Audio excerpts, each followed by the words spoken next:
La crise iranienne pourrait connaître une nouvelle escalade majeure. Je pense, Glarkon, qu'ils ont intensifié toute la semaine. Oh, ils ont intensifié toute la semaine, on intensifie encore. Les gars, Trump va être furieux. On a beaucoup de choses à couvrir. Dans la vidéo d'aujourd'hui, les dernières nouvelles de l'histoire la plus importante du monde financier en ce moment. Il s'agit bien sûr du détroit d'Ormuz et des graphiques pour les actions Bitcoin. On a tout ce qu'il faut, les gars, allons-y. Et dans quelque chose qui pourrait vraiment sortir d'un sketch de South Park, le nouvel ayatollah. Ils ont fait une silhouette en carton, même pas très réussie. Mec, signe des temps en Iran. J'imagine que c'était sa cérémonie d'élection.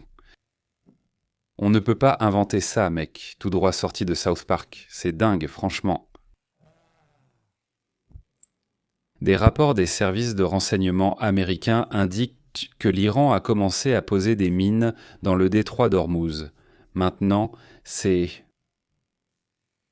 Que ce soit vrai ou non, ça va vraiment être l'élément déterminant de cette histoire. Et je pense qu'il y a quelques histoires à partager avec vous dans un instant qui disent que peut-être ils ne minent pas le détroit, mais bien sûr c'est la menace, c'est la rumeur, et la machine à rumeurs s'emballe. Quand quelqu'un lance une information, tout le monde s'emballe, n'est-ce pas? Voilà le problème. Miner le détroit le fermerait effectivement. Les États-Unis ainsi que la France, le Royaume-Uni et d'autres pays dotés de navires de déminage devraient intervenir pour enlever les mines marines. Celles-ci sont indiscriminées et bloquent tout le trafic maritime. Si vous heurtez une mine marine flottante, votre navire explose, n'est-ce pas? Et il y a quelques histoires que je vais partager dans un instant qui me font penser que cette histoire manque peut-être de l'authenticité que certains aimeraient en voir. D'accord ? Mais aussi, nous avons des développements intéressants en provenance d'Arabie Saoudite qui pourraient mettre la crise du détroit dans un contexte un peu différent ici également. Hier soir, une rumeur disait que les Iraniens retiraient Nance des mines. Je me demandais si les États-Unis n'avaient pas déjà détruit tous leurs navires. Oui, mais ils ont tous ces petits hors-bord et embarcations qui peuvent probablement traîner une mine derrière eux. Il y a un moyen si on le veut vraiment. Mais veut-on vraiment ? Y a-t-il des preuves de cette volonté pour poser des mines ? Le détroit d'Ormuz, ça va au-delà des frappes ciblées de drones contre des pétroliers non alignés, n'est-ce pas ? Eh bien, voici quelques histoires intéressantes pour apporter un contrepoint à ce récit autour des mines. Le détroit. La première est celle-ci. L'Iran a officiellement accepté d'accorder des passages sûrs aux navires pétroliers et méthaniers bangladais traversant le détroit d'Ormuz. Selon le nouvel accord, les navires bangladais doivent prévenir les autorités iraniennes avant d'entrer dans cette voie navigable pour garantir leur sécurité. C'est très intéressant. Rappelez-vous, les mines sont indiscriminées et peuvent toucher tout navire.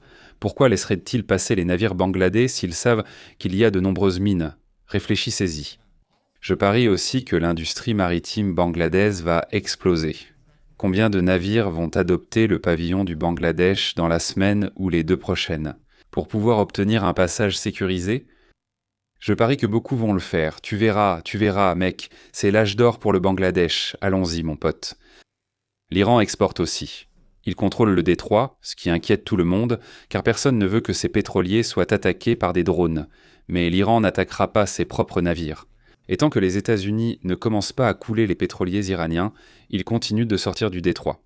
Le pétrole continue de couler et il va en Chine, le seul pays qui n'aura probablement pas à puiser dans ses réserves stratégiques de 1,2 milliard de barils, les plus grandes du monde. Au fait, non, ils reçoivent toujours des livraisons de pétrole directement d'Iran. Intéressant. Tout le monde ne peut pas passer, mais les navires iraniens et apparemment bangladais le peuvent, donc c'est intéressant maintenant. Regarde si assez de navires chinois peuvent passer, par exemple les navires chinois aussi, d'ailleurs les navires chinois. Évidemment, l'Iran laisse aussi son allié faire venir ses navires. Alors, pourrait-on voir, disons, un prix du pétrole plus élevé, mais une sorte de situation de stabilisation où les navires iraniens, chinois et bangladais, tous, vont au Bangladesh et en Chine, et qu'il y ait ensuite un marché de revente, comme pour toutes ces sanctions contre la Russie, n'est-ce pas ? Les Russes vendaient leur pétrole à la Chine, qui le revendait, ou à l'Inde, qui le transférait de navire en navire, avant de l'amener en Europe pour le vendre avec une marge. Quand on veut, on peut. D'accord, la vie trouve toujours un moyen. Histoire très intéressante. Dropseed a publié ceci. Environ 35% du pétrole passant par le détroit d'Ormuz arrive encore sur les marchés d'exportation, selon Xavier Blas de Bloomberg. Les mesures de l'Arabie saoudite pour accroître les exportations en mer Rouge porteront ce chiffre à 63% sous peu. C'est très intéressant. D'accord, en particulier en Arabie saoudite, l'oléoduc Est-Ouest de l'Arabie saoudite vers la mer Rouge.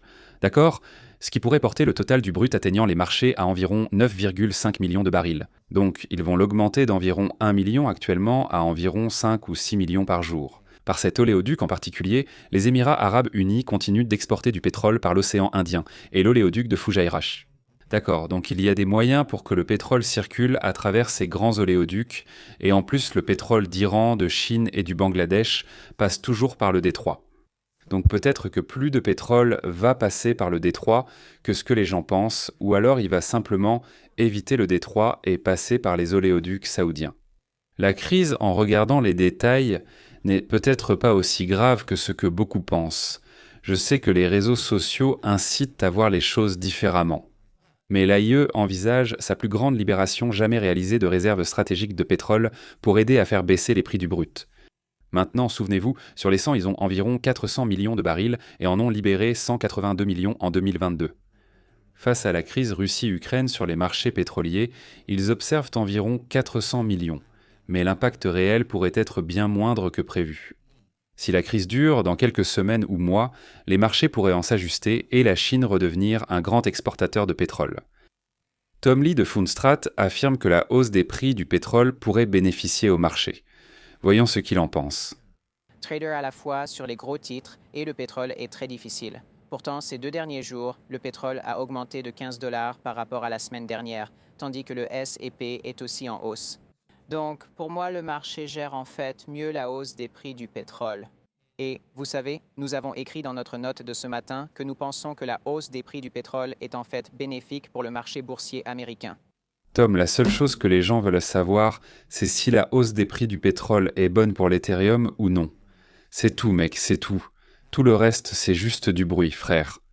Après une forte correction, le pétrole brut reste autour de 90 $ comme en fin de semaine dernière, témoignant d'une forte incertitude sur les marchés. Mais ce n'est pas encore la fin du monde. D'accord. Les prix, même au plus fort de l'incertitude lundi, étaient de plusieurs dollars par baril inférieurs au pic du conflit Russie-Ukraine. Le pic du pétrole au début de 2022, les contrats à terme sur le SPX sont dans le vert, les actions continuent juste de monter, mec, c'est dingue. Les actions ont été rejetées hier à la moyenne mobile exponentielle sur 20 jours. La moyenne mobile exponentielle sur 20 jours se négocie maintenant en dessous de la moyenne mobile exponentielle sur 50 jours, la ligne jaune sous la ligne bleue. Ici, comme vous le voyez, cela ne s'est pas produit pour les actions depuis longtemps. La dernière fois, c'était le 25 mars. Après cela, nous avons beaucoup baissé. Nous verrons cette fois-ci, mais les marchés à terme affichent actuellement une légère hausse des prix.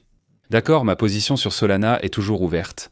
Elle est dans le rouge de 357 $ actuellement.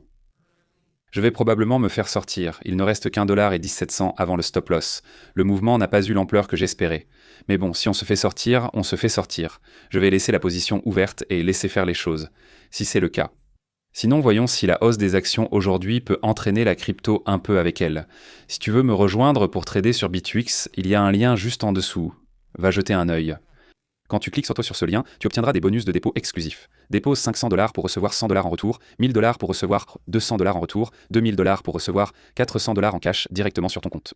En plus, BitUX est disponible pour tout le monde, partout, donc bien sûr pour toi aussi, peu importe où tu te trouves, tu peux trader sur BitUX. Tu prends des positions longues sur les hausses, courtes sur les baisses. Ils ont les cryptos que tu veux, la liquidité qu'il te faut et les bons outils. Si tu cherches une super plateforme de trading de futur, Bitunix est là. Le lien est en bas, va voir. Donc Solana est juste en train de se poser ici sur la moyenne mobile exponentielle à 20 jours, mec, tranquille. J'aimerais voir un rebond à partir de là, ce serait bien, ce serait sympa. Si ça échoue ici, ça va directement revenir dans cette zone autour de 82-83. Une partie de moi pense, ouais, il devrait probablement juste ajuster son stop loss là-bas, là, ici, à 80 $. Tu sais quoi ? Je préfère sortir, réévaluer, puis revenir. Honnêtement, Bitcoin reste tranquille ici, il n'a même pas atteint la moyenne mobile exponentielle à 50 jours pour être rejeté. Voyons comment la journée évolue. Beaucoup de vendeurs sont intervenus hier, faisant redescendre le prix de 71 à 70 à la clôture quotidienne. Misha L. Saylor, on en a parlé hier, mais je voulais le redire car c'est fou. Regarde combien de Bitcoin il achète actuellement. D'accord, 17 000, presque 18 000 la semaine dernière. Ok, donc si tu extrapoles ça, c'est 5 fois plus que ce qui a été miné par les mineurs de Bitcoin la semaine dernière. D'accord, donc il faut réfléchir à ça, extrapolons un peu. 10 semaines d'achat à ce rythme-là, tu vois, ça fait 180 000 bitcoins. Si tu peux maintenir ce genre de volume pendant les 10 prochaines semaines d'accord, étendons ça à 52 semaines. C'est beaucoup de bitcoin, c'est vraiment beaucoup de bitcoin, mec. Réfléchis-y, ce n'est pas vraiment 1 million, mais environ 930 000 bitcoins. Évidemment, si le prix du bitcoin monte, il reçoit moins de bitcoins pour chaque dollar.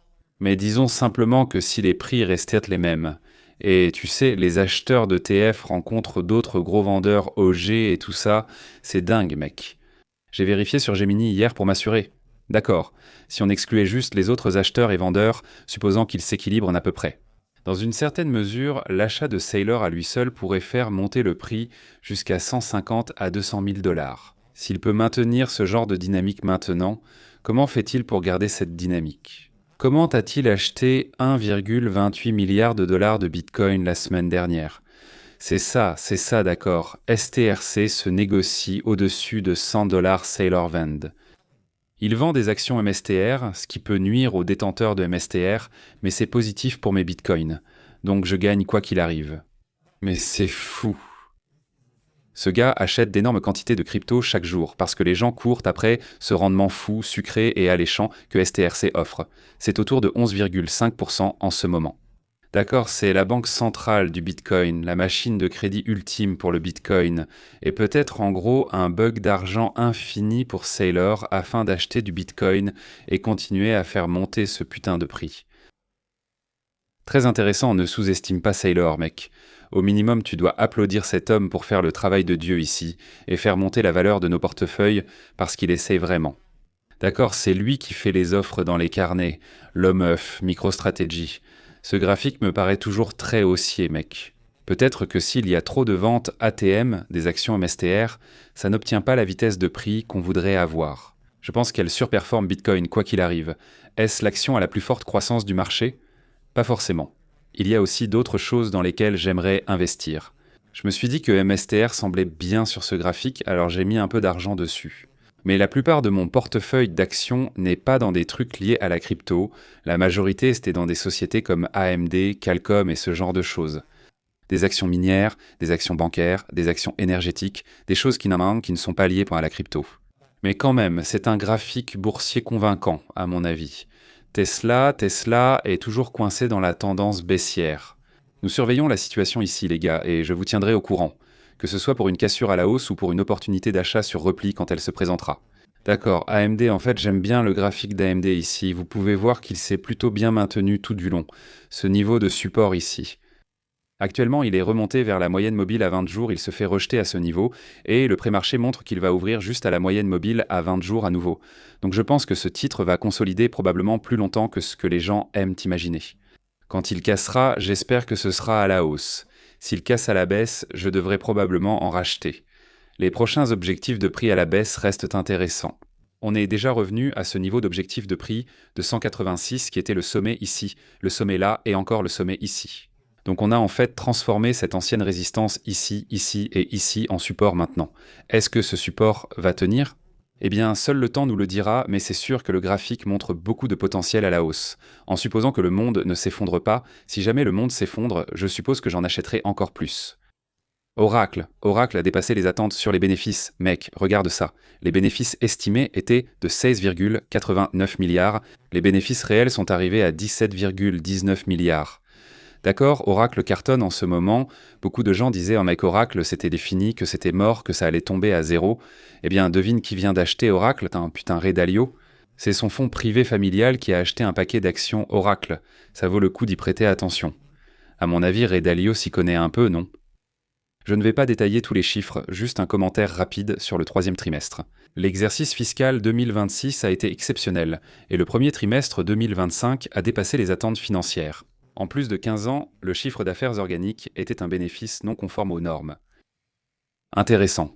Battre les bénéfices. Mec, on doit aimer ça, on doit aimer ça. Oracle ressemble à ça. Actuellement, il se trouve sur le EMA à 200 semaines. Maintenant, tout le monde adore acheter haut et vendre bas, n'est-ce pas? C'est une drôle de manie qu'on a parfois sur les marchés, non? Mais la réalité, c'est que si tu veux gagner de l'argent, tu dois acheter quand les prix sont bas et vendre quand les prix sont hauts. C'est aussi simple que ça. Je sais que ça paraît simple. Pourquoi est-ce que tout le monde se plante? Je ne sais pas, mais c'est comme ça. Bref, regarde ce qu'on a ici. D'accord, on avait un RSI survendu en hebdomadaire. Pas énormément, mais survendu quand même, d'accord? On l'a touché brièvement. On a un croisement haussier du MACD qui devrait arriver probablement dans les 2 à 4 prochaines semaines, selon l'évolution du prix. Et le prix est resté sur le MA 200 semaines pendant 5 semaines. Réfléchis-y, mec. Le prix a chuté de 60%. C'est une sacrée correction, c'est vraiment une sacrée correction. Mais peut-être qu'il y a là une opportunité. Maintenant. Je pense aussi que tu as une porte de sortie assez facile là-dessus. Si ça ne tient vraiment pas autour de cette moyenne mobile à 200 jours, 200 semaines EMA, alors tu peux sortir, non? Mais si ça rebondit à partir d'ici et que ça s'est consolidé exactement à ces niveaux, si ça rebondit à partir d'ici, ce truc a probablement un potentiel explosif. Retour à la hausse, d'accord, donc c'est un que je surveille. Ne prenez pas position tout de suite, mais je vous tiendrai au courant si je prends une position. Et les gars, si vous ne faites pas encore partie du cercle intérieur, vous devriez venir jeter un œil. Sérieusement, j'adore ce groupe, il est vraiment génial. En rejoignant le cercle intérieur, vous accédez à moi, à mon équipe de chercheurs et à la communauté, avec un groupe qui vous soutient vraiment. Les gens partagent des idées, vous soutiennent. Quelqu'un avec qui ne pas faire le voyage seul, n'est-ce pas? C'est ça l'essentiel. En plus, quand vous vous inscrivez au cercle intérieur, vous allez recevoir un rapport hebdomadaire sur les altcoins, un rapport hebdomadaire sur les actions. Accédez à notre bot de signaux de trading, au bot de détection de tokens et à notre cours de trading pour seulement 50 € par mois, une valeur incroyable. Ce ne sera pas 50 € pour toujours, mais vous pouvez verrouiller votre prix dès maintenant. Lien ci-dessous, vous bénéficierez d'un essai gratuit de 7 jours. J'aimerais vraiment vous voir là-bas.